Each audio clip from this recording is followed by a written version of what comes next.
Ek groet julle in die wonderlike naam van Jesus Christus en wat 'n asemrowende naam.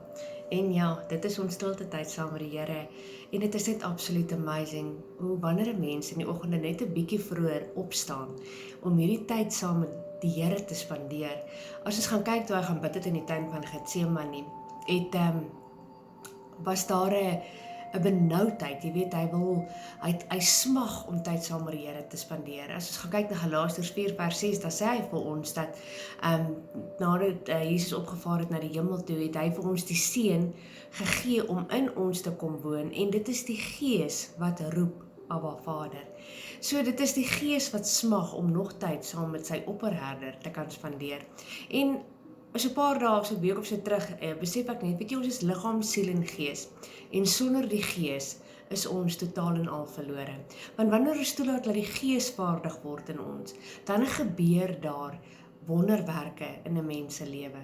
En want ons is in die geestelike realm as ons besig is met die Here, want ek meen die woord sê ook vir ons stryd is nie teen vlees en bloed nie, maar teen die geeste in die lig. So dit is kosbaar om hierdie tyd saam met die Here te spandeer, sodat ons kan inbeweeg, die Here aanbid, en natuurlik ook by sy voete te kom, soos wat hy vir ons sê in Psalm 23, sê hy vir ons, dit is hy wat vir ons die tafel voorberei. En natuurlik, baie belangrik, dat wanneer ons daar kom, is dit hy wat ons koppe salf, sodat ons onsself nie blootstel in dinge van die wêreld nie. So wanneer ons gesalf is met sy olie, dan is ons in die Gees, ons bly in die Gees, en dit is dalk miskien een van die redes hoekom ons vandag so 'n bietjie die tong gaan bespreek. So as ons gaan kyk, dis 'n baie klein gereedskapie, en dis 'n ou klein stukkie wat die Here vir ons gegee het, maar tog nie. 'n baie giftige klein stukkie dingetjie wat ons het, wat ons mee praat en kan gebruik. So, en iets wat ek en jy so dikwels totaal en al verkeerd gebruik. Iets wat gemaak is om die Here se naam groot te maak en sy lof te besing, om te getuig, maar daarvan kom daar maar bitter min. Daar is meer as 100 verse in die Bybel oor die tong. Meestal negatief. Die meeste van hierdie verse waarsku teen hierdie giftige orgaan. Ons lees vanoggend 'n baie harde woord. Ons lees uit Jakobus 3 van vers 1 tot 12. En hy sê, my broers, julle moenie almal leermeesters wil wees nie, want julle moet weet dat ons wat leermeesters is, strenger as ander beoordeel sal word. Ons struikel almal in baie opsigte. As iemand nooit struikel in wat hy sê nie, is hy volmaak by magte om ook sy hele liggaam in toom te hou. Vir perde sit ons 'n stang in die bek, en baie gehoorsaam, en dan gehoorsaam hulle ons, en het ons hulle hele liggaam in toom en onder beheer. Dink ook maar aan skepe. Al is hulle baie groot en al is die winde wat hulle aandryf baie sterk, word hulle tog met 'n baie klein roertjie gestuur, net waarheen die stuurman wil. So is die tong, ook maar 'n klein liggaamsdeeltjie, en tog het dit groot mag. 'n klein vuur kan 'n groot bos aan die brand steek. Die tong is ook 'n vuur. 'n wêreld vol ongeregtigheid, die deel van die liggaam wat die hele mens besmet. Dit steek die hele lewe, van die geboorte af tot die dood toe, aan die brand, en self word dit uit die hel aan die brand gesteek. Alles wat loop, vlieg, kruip of swem, elke soort dier, word en is aldeur die mens getem, maar geen mens kan die tong tem nie. Dit is 'n rustelose kwaad vol dodelike gif. Met die tong loof ons die Here, en met die tong vloek ons die mens wat as die beeld van God gemaak is. Uit dieselfde mond kom lof en vloek. My broers, so moet dit nie wees nie. 'n fontein laat tog nie uit dieselfde oog vars en brakwater opborrel nie. 'n vyeboom, my broers, kan tog nie olywe dra, of 'n druiwestok vye nie. 'n brakfontein kan mos nie vars water gee nie. Jakobus waarsku hier teen hierdie tong, wat 'n baie kras manier. Kom ons gaan lees weer vers 6. Hy sê, dit word uit die hel aan die brand gesteek. In vers 8 sê hy, maar geen mens kan die tong tem nie.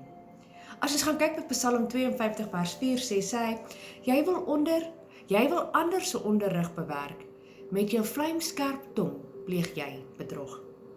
Psalm 50 vers 19 sê, as jy jou mond oopmaak, praat jy kwaad. Jou tong reig bedrog aan mekaar. Die tong, hierdie liggaamsdeel, wat heel waarskynlik meer skade aanrig as al die ander dele van die liggaam saam. Weet jy, dink 'n bietjie saam met my. Wat is dit wat spanning en kwaai vriendskap tussen mense bring? Dit is bykans nooit 'n fisiese bekleierery nie, of 'n fisiese handeling nie. Dis bitter selde dat dit kom as gevolg van 'n fisiese geweld of 'n geklappery of iets dergeliks. En indien dit wel so is dit ook maar die uitvloeisel van die tong. Hoe werk dit dan? Hoekom is hierdie klein orgaantjie in my en jou mond dan so gevaarlik? Ek dink dit is bloot maar omdat hierdie tong my en jou se gedagtewêreld uitspreek. Dit lyk my of ons bedrieglike gedagtewêreld maar net 'n plek kry om te ontstamp. En dan is die tong maar te gretig om die boodskap oor te dra. Is dit nie maar die tong dit is maar net asof die tong baie eerder dinge oordra wat seer maak as dinge wat plesier bring. Jy ken mos die spreekwoord wat sê, ek kon my tong afbyt. Ja nee, dit is so waar, sodat 'n onbesinne woordverhouding vir baie jare kan verdroebel. En dit is waar, ek meen, dit is een woord wat jy sê, wat verhoudings tot stilstand bring. So wat gaan ek en jy hier aan doen? Kom ons lees verder wat sê Jakobus 3 vanaf vers 19 tot 12. Hy sê, kom ons kyk nou vir oulaas na die slegte voor ons begin oor die goeie. So wat praat ons verkeerd? Begin by leuns. Navorsing wys dat as jy 'n leuen genoeg kere vertel, glo jy dit later van tyd, glo jy dit self. Wit leentjies kan so maklik, en hulle kom so maklik. Maar dis die tong wat steeds bedrieg, skinder en kwaad praat, kwetsende woorde, verkleineer, vloek ensovoorts. So waar stop ons? Dit lyk vir my hierdie dinge kom sommer van self, maar dis nou genoeg van die negatiewe. Kom ons kyk na dit waarvoor die tong eintlik gemaak is. En dit is om die Here se lof te besing en om te vereer. Om te getuig.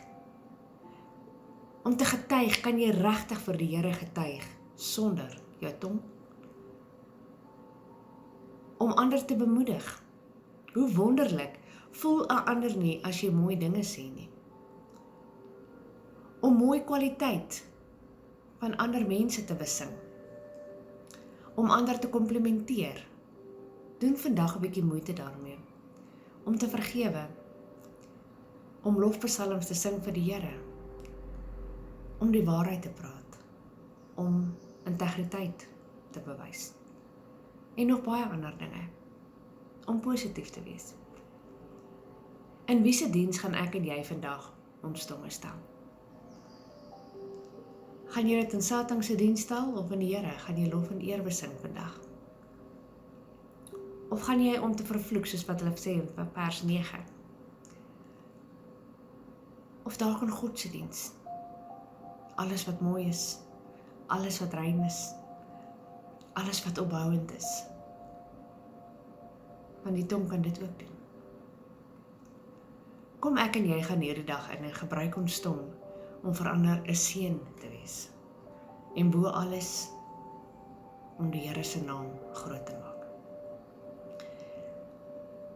Weet jy wat gaan gebeur as jy vandag vir iemand net moet sê, ek is lief vir jou met Jesus liefde. Of net, jy lyk vandag baie mooi. Of jy's 'n kosbare vriend. En dan wil ek laastens by jou vra. Wil jy nie vandag gaan regmaak daar waar jou tong dalk miskien iewers skade gerig het nie? Of wil jy nie gaan vergewe waar iemand anders dit dalk miskien verbrou het nie? Ek daag jou uit vandag. Laat toe dat jou tong lewende water gee vandag en nie brakwater nie. En soos wat Jakobus sê vir ons, Ons kan nie tog brak en vars water uit een fontein uitgee nie. En waar kom ons fontein vandaan? Ons fontein is Jesus Christus. Dis hy wat vir ons die borrelende lewe gee, om natuurlik borrelende water te kan gee. Is jou water vandag, gaan jy brak water gee? Gaan jy jou tong blootstel aan die diens en die werke van Satan? Of gaan jy vandag sê, Gees, raak vaardig in my en laat my tong diensbaar is by die dinge van die Here. Kom ons besing die Here vandag. Kom ons gee aan hom lof en eer. Hy is waardig om geloof en geprys te word. Hy is ons opperherder. Maar almagtige God en hemelse Vader, gee laat die woord vanoggend vir die wat daarna luister, Here, laat dit voedsaam sal wees en laat dit sal groei, Here, laat dit saad sal wees en dat die Gees vandag vaardig in hulle lewens sal wees. Dankie, Here, vir hierdie geleentheid om U te kan aanbid. Amen. Julle moet 'n geseënde dag hê en weet dat die Here vir julle onvoorwaardelik lief is. Shalom.